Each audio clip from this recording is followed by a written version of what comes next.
prediksi.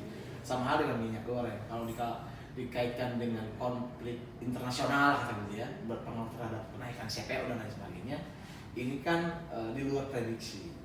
Nah, maka saya melihatnya ini sebagai sebuah bencana ekonomi buat masyarakat, sama-sama bencana sebetulnya, hanya bukan bentuk bencana hidroteknologi gitu ya, bencana ekonomi. Nah, kalau melihat itu, saya melihat bahwa pemerintah daerah terkesan sulit melakukan upaya yang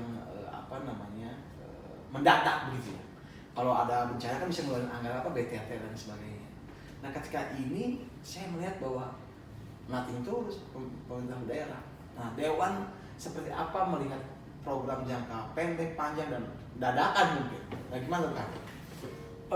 Kalau saya berpendapat bahwa kesalahan ini bukan terdapat di kepala daerah, apakah wali kota, bupati, atau gubernur.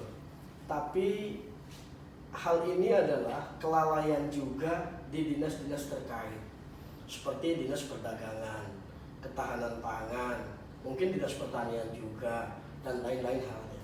Kenapa saya katakan demikian? Ya, ketika kita berbicara dinas perdagangan itu sebetulnya harus jeli terkait dengan harga yang ada di pasar. Nah, apakah harga ini melambung melebihi ketentuan, naik, apa faktornya, juga bagaimana cara mengatasi untuk ya hal-hal yang seperti terjadi penimbunan dan sebagainya. Artinya dinas perdagangan harus juga berkoordinasi dengan pihak yudikatif. Pihak yudikatif. Biar pihak yudikatif ketika melakukan operasi pasar ikut serta. Jadi pihak yudikatif ini jangan tahu katanya hanya saat ada pelaporan saja, tapi ketika diajak bersama-sama oleh eksekutif, umpama siapa nih di wilayah pasar ini, masuknya polsek mana, atau mau langsung ke Polres mana, apakah Polres Kota Serang, Kota Tangerang, Kota Cilegon, atau Polres Kabupaten Pandeglang. Kan kalau sudah bersinergi seperti itu bisa memberikan jawaban bersama-sama kepada masyarakat. Artinya ada upaya eksekutif pemerintah daerah atau kepala daerah melakukan upaya dengan terlebih dahulu koordinasi sesama tiga lembaga besar ini, eksekutif, yudikatif, legislatif, gitu kan. Ini kan seakan-akan semua terpojok kepada eksekutif pemerintah daerah, kepala daerah. Padahal ya faktanya kewajiban bagi semua pihak. Akan tetapi karena memang ya saya juga tobel saja belum dibawa koordinasi, bahkan Dinas Ketahanan Pangan saja menyalurkan beras ketika bencana di Banten ini konon katanya sudah 86 ton.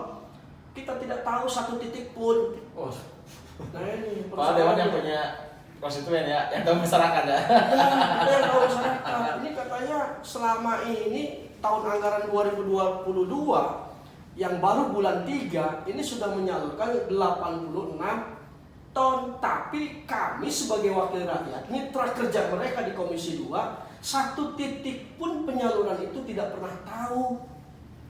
Kalau saja mereka ngasih tahu, mengajak, lalu kita tidak sempat dan tidak mau, ini lain hal. Ini kita tidak dikasih tahu. Nah, ini salah satu hal yang perlu diperbaiki. Artinya ketika masyarakat menjustis bahwa Pemprov Banten terkesan diam, ya kalau berbicara Pemprov Banten, tentu kami juga sebagai legislatif ke bawah. Karena pemerintah itu ada tiga lembaga besar, eksekutif, yudikatif, dan legislatif.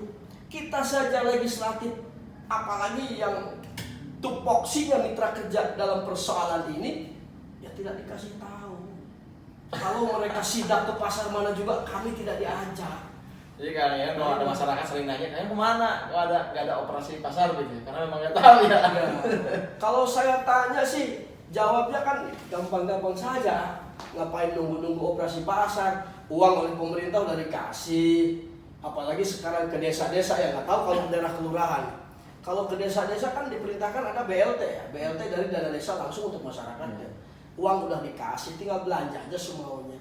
Kami katanya dikasih, ya kami tidak butuh jeruk, tidak butuh apel, tidak butuh pir, tapi kami dianterin. Ya kalau tidak butuh ngapain diterima? Makanya insya Allah per April ke depan seluruh Banten khususnya umumnya se-Indonesia mudah-mudahan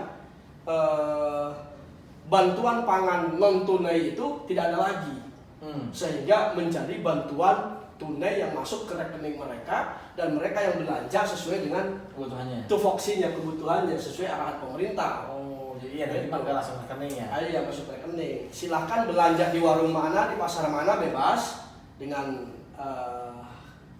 cuplak bahwa target dari pemerintah untuk memenuhi kebutuhan masyarakat itu dibelikannya untuk itu gitu.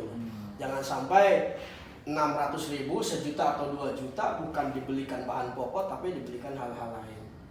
Nah, kalau di Banten sendiri, Kang Yon, di mana sih potensi? Ini kan sawit ya, kalau bahan bakunya. Di Banten adakah pertanian atau kelompok petani sawit? Ada di Kabupaten Lebak, Kabupaten Pandeglang, kebun sawit tuh cukup luas. Nah, potensinya dan perhatian pemerintah daerah sendiri gimana?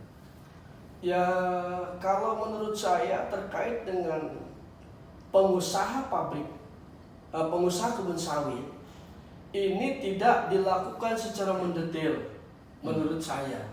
Artinya umpama penghasilan dari perkebunan sawit yang ada di Provinsi Banten umpama 1.000 liter per hari. Nah, maka pemerintah daerah menekankan dari 1.000 liter ini wajib dijual kepada masyarakat Banten atau untuk melayani kebutuhan masyarakat Banten umpamanya 50-50, 500 lah. 500 liter dijual di Banten, 500 liter silahkan mereka memenuhi pasar dunia. Kayaknya tidak dijalin ke sana, sehingga ya faktanya katakanlah kalau pabrik minyak jadi dari hasil sawit yang dikemas langsung di kita nggak ada. Iya, pasarnya di CPO-nya aja. Iya. Yang kalau tidak salah di Lebak ada semacam apa namanya perusahaan dari apa BUMN ya? Iya, ada ya. Sawit ya. Oke, kita akan jeda lagi. Kalau makin menarik, kita akan tanya soal bagaimana situasi di bawah dan peluang pemerintah daerah dalam hal ini Pemprov Banten terkait dengan menyikapi kelangkaan minyak goreng ini. Kita akan jeda dan kembali setelah jeda berikut ini.